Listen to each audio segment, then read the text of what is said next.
त्रिशूल एजुकेशन में पुनः आपका स्वागत है। मेरा नाम है विनोद मिया। इस समय हम इकोनॉमिक्स का एक नया टॉपिक आपके सामने लेकर आए हैं और वह टॉपिक है आय का चक्रीय प्रवाह, सर्कुलर फ्लो ऑफ इनकम। तो आय का चक्रीय प्रवाह किसे कहते हैं, नंबर एक। दूसरा है कि चक्रीय प्रवाह कितनी प्रकार का होता है। तीसरा बात आती है कि वास्तविक प्रवाह किसे कहते हैं। इन तमाम बातों को हम इस लेक्चर के अंदर समझने वाले हैं, वो भी आसान से आसान शब्दों में, और डायग्राम के माध्यम से भी समझेंगे और उदाहरण के द्वारा भी इसको समझने की कोशिश करेंगे। तो जैसे बताया कि आय का चक्रीय प्रवाह, तो सबसे पहले इसकी डेफिनेशन पर नजर डालते हैं कि आप डेफिनेशन क्या लिखेंगे। तो डेफिनेशन होगी किसी अर्थव्यवस्था के विभिन्न क्षेत्रों में, किसी अर्थव्यवस्था के विभिन्न क्षेत्रों में मौद्रिक आय के प्रवाह को आय का चक्रीय प्रवाह कहते हैं। किसी अर्थव्यवस्था के विभिन्न क्षेत्रों में मौद्रिक आय के प्रवाह को आय का चक्रीय प्रवाह कहते हैं। यह है डेफिनेशन। अब यहां पर इसको हम आसान शब्दों में समझते हैं कि आय का सृजन कैसे होता है। अर्थव्यवस्था में विभिन्न क्षेत्रों में आय का चक्रीय प्रवाह कैसे चलता है।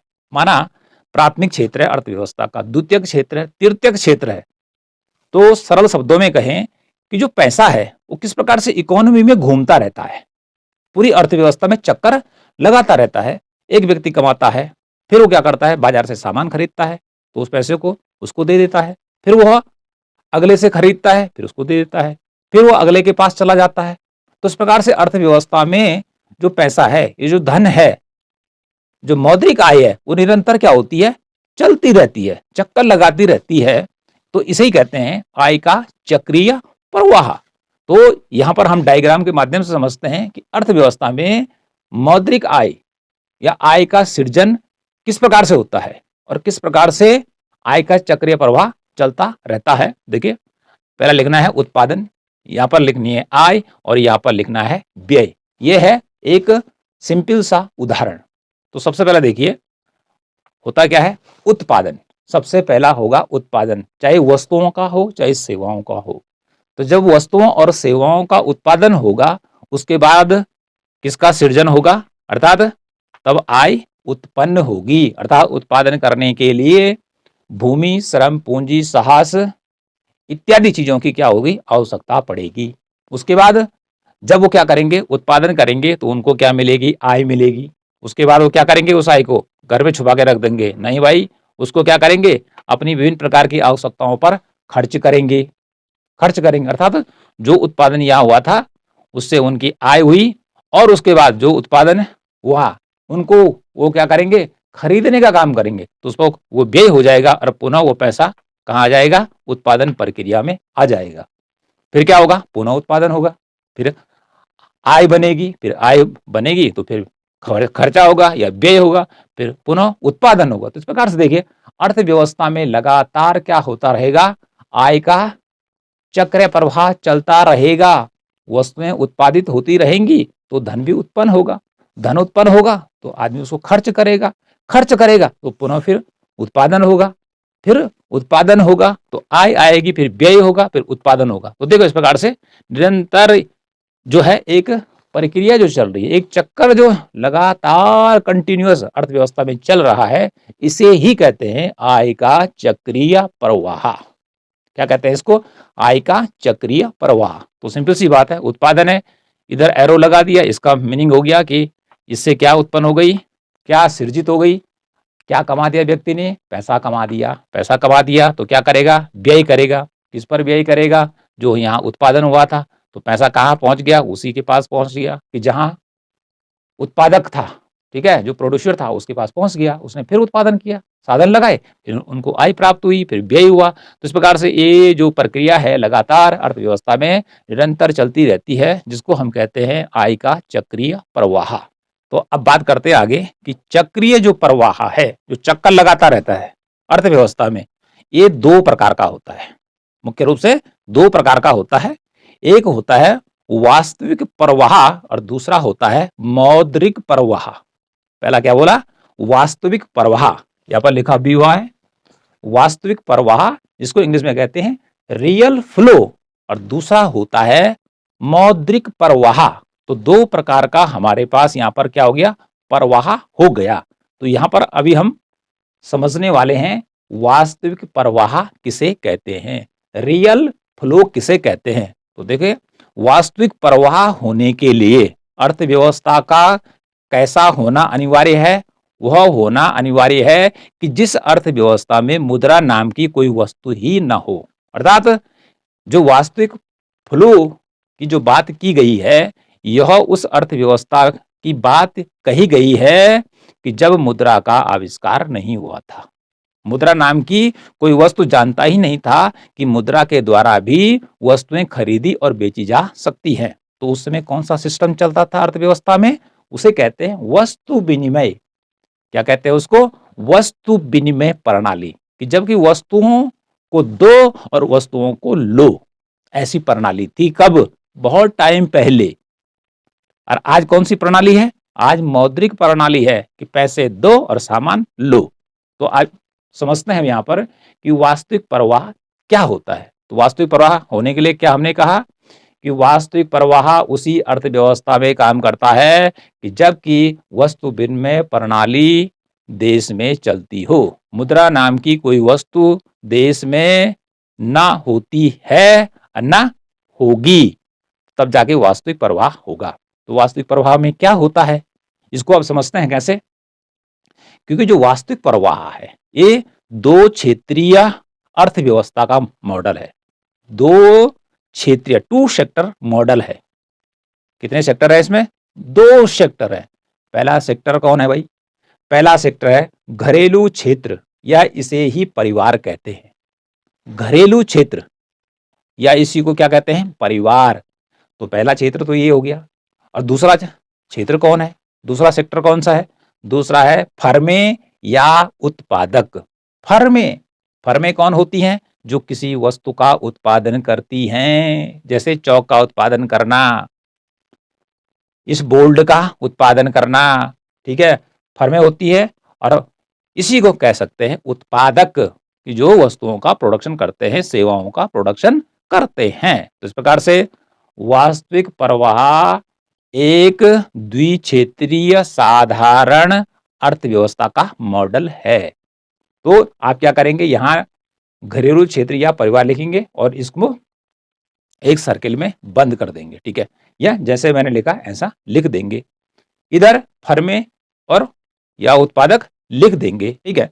और जो घरेलू क्षेत्र है, परिवार है, उसका काम क्या है अर्थव्यवस्था में, कि फर्मों या उत्पादकों को उत्पादन कार्य करने में सहयोग करना। तो कैसे सहयोग करता है, अब इसी को समझना है। और तब हमें पता चलेगा कि वास्तविक प्रवाह क्या होता है। तो पहले यहाँ पे लिख देंगे आप घरेलू क्षेत्र या परिवार, और इधर क्या लिख देंगे, फर्में या उत्पादक, ठीक है। तो घरेलू क्षेत्र में परिवार आ गया, अर्थात पूरे देश के लोग आ गए, ठीक है जी। और इधर पूरे देश के जो उत्पादक है या फर्में हैं वो आ गई। अब देखिए, फर्मों को उत्पादन करना है, उत्पादन करना है। हमने चौक का उदाहरण दिया, पेन का उदाहरण लेते हैं, लोहे का उदाहरण लेते हैं, सोने का लेते हैं, टोपी का लेते हैं, चश्मे का लेते हैं। तो इनका उत्पादन यदि करना है, तो इनका उत्पादन करने के लिए किसी फर्म को किन चीजों की जरूरत पड़ेगी, उसको जरूरत पड़ेगी भूमि की जरूरत पड़ेगी। सबसे पहले भूमि, फिर श्रम की जरूरत पड़ेगी, पूंजी की जरूरत पड़ेगी, साहस की जरूरत पड़ेगी। और इनकी मदद से तब जाके किसी वस्तु का उत्पादन होगा। मान लिया कि चौक का उत्पादन करना है किसी फर्म को, तो उसको कितनी चीज चाहिए, 1 2 3 4, ठीक है। इन्हें कहते हैं उत्पादन के उपादान, या इसे कहते हैं उत्पादन के कारक या उत्पादन के साधन। तो जो परिवार है या घरेलू क्षेत्र है, उसके पास ही तो भूमि रहती है देश के लोगों के पास। उसी के पास क्या रहता है, श्रम, आदमी करेगा श्रम, ठीक है। इन्हीं के पास रहती है पूंजी और साहस, अर्थात जो फर्म या उत्पादक होगा, जो मालिक होगा कारखाने का, वह भी किससे आएगा, इन्हीं घरों से उठकर आएगा। यहां तक बात हो गई क्लियर। तो देखो, फर्मों को उत्पादन करना है तो उसको घरेलू क्षेत्र से क्या लेना पड़ेगा, भूमि, श्रम, पूंजी और साहस। ये चीजें आपने क्या करना है यहां से, ठीक है जी, एरो बना दिया। और इन चीजों को, अर्थात घरेलू क्षेत्र से भूमि, श्रम, पूंजी और साहस जो है वह फर्म को कारक सुविधाएं प्रदान करेगा। तो इतनी चीजों की जरूरत पड़ेगी। ओके, अब इसके बाद फर्म ने जो उत्पादन किया, किसका, चाहे वस्तु का करे चाहे सेवा का करे, उसको कौन खरीदेगा। उसके बाद क्या करना है, यहां से एक एरो बनाते हुए इधर को ले जाना है। इस प्रकार से कौन खरीदेगा उसको, वस्तुएं और सेवाएं यहां पर लिखना है। अर्थात फर्म में जो वस्तुएं और सेवाएं उत्पादित की गई, जिनका उत्पादन हुआ, यहां पर लिख देंगे वस्तुएं एवं सेवाएं। तो इधर से इधर फ्लो होगा, वो कौन लेगा, घरेलू क्षेत्र या परिवार लेंगे। देश में रहने वाले लोग इन वस्तुओं को क्या करेंगे, लेंगे। लेकिन इसमें अर्थात घरेलू क्षेत्र से इधर उत्पादक क्षेत्र को या फर्मों को क्या मिला, कारक सुविधाएं दी गई। ये हैं सुविधाएं 1 2 3 4। इसके बदले में इनको क्या दिया गया, इनको दिया गया जिन वस्तुओं का यहां उत्पादन हुआ। वस्तुएं और सेवाएं किसने ले ली, घरेलू क्षेत्र ने ले ली। लेकिन यहां पे मुद्रा बीच में कहीं नहीं है, क्योंकि जो इन्होंने काम किया यहां, उसके बदले में क्या दिया जा रहा है इनको, कि जो वस्तुएं और सेवाएं यहां उत्पादित की गई उनको यहां दिया जा रहा है। अब देखिए, इसने दे दी इनको कारक सुविधाएं। ओके, अर्थात घरेलू क्षेत्र या परिवार से फर्मों को मिला कारक सुविधाएं, जिसकी मदद से उसने उत्पादन किया। उसके बाद जो उत्पादन हुआ वस्तुओं और सेवाओं का, वो किसने खरीदा, घरेलू क्षेत्र या परिवार ने खरीद लिया। ठीक है, ये तो इसका फ्लो देखो, इसका फ्लो इधर का हुआ और वस्तुओं सेवाओं का जो फ्लो या प्रवाह है इस प्रकार इधर को हुआ, तो इसे कहेंगे वास्तविक प्रवाह। क्या बोलेंगे इसको, वास्तविक प्रवाह। तो वास्तविक प्रवाह में क्या होता है, क्या इसकी डेफिनेशन लिखेंगे आप, कि घरेलू क्षेत्र से कारक सुविधाओं का फर्मों को दिया जाना और फर्मों द्वारा उत्पादित वस्तुओं और सेवाओं को घरेलू क्षेत्र को दिया जाना कहलाएगा वास्तविक प्रवाह या रियल फ्लो इसे कहते हैं। तो इसके लिए ये वाला डायग्राम आपने तैयार करना है। तो वास्तविक प्रवाह कितने सेक्टर से मिलकर बन रहा है, कम से कम 2 सेक्टर तो होने ही चाहिए। एक सेक्टर है घरेलू क्षेत्र और दूसरा सेक्टर है फर्म या उत्पादक। कहीं पर फर्म ही सिंगल लिखा रहता है, ठीक है, तो कोई बात नहीं है। कहीं क्या है, ये वाला इधर लिखा है और ये वाला उधर लिखा है, वो भी सही है। तो क्या होगा, तब भी क्या होगा, भूमि, श्रम, पूंजी और साहस का जो प्रवाह होगा, अर्थात वो फर्म को होगा और फर्मों से उत्पादित वस्तुएं और सेवाओं का जो प्रवाह होगा वो घरेलू क्षेत्र को होगा। तो चाहे इसको इधर लिखो चाहे उधर लिखो, कोई अंतर पड़ने वाला नहीं है। तो अभी हमने आपको क्या बताया, हमने आपको बताया कि आय का चक्रीय प्रवाह किसे कहते हैं, ये डेफिनेशन लिखी। इधर हमने डायग्राम में आपको बताया कि आय किस प्रकार से चक्कर लगाती रहती पूरी अर्थव्यवस्था में। तो हमने बताया पहले उत्पादन होगा, उत्पादन के बाद आय प्राप्त होगी, आय के बाद फिर उसको खर्च किया जाएगा, ठीक है, फिर उत्पादन होगा, फिर आय होगी, फिर व्यय होगा, फिर उत्पादन। इस प्रकार से निरंतर ये प्रक्रिया चलती रहेगी।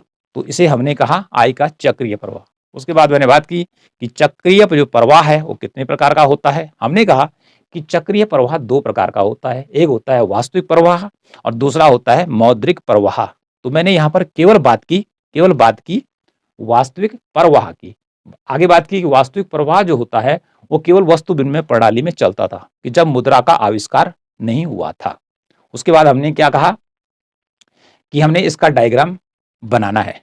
तो इधर हमने क्या लिखना है, घरेलू क्षेत्र या परिवार, और इधर लिख देंगे हम फर्में और उत्पादक।